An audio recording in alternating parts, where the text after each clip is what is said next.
Derrière le dispositif policier sur cette dépanneuse, la voiture accidentée, par choc enfoncé. Elle vient d'être extraite de cette piscine située dans un quartier au nord d'Alès.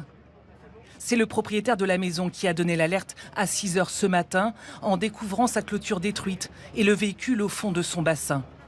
Selon les premiers éléments de l'enquête, les jeunes ont fait une sortie de route dans la nuit. On ne voyait dépasser de la piscine que les roues de ce véhicule, puisque la piscine était en eau. Elle était assez profonde, plus d'1,50 m.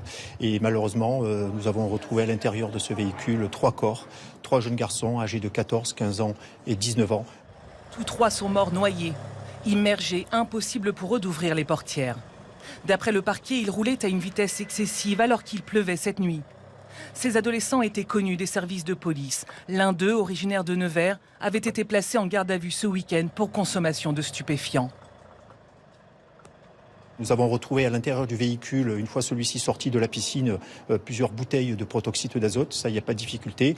Mais est-ce que ce gaz avait été consommé quelques instants avant la survenance de l'accident? Ça, pour l'instant, nous n'en sommes pas sûrs. Des analyses toxicologiques sont en cours pour comprendre les circonstances exactes du drame.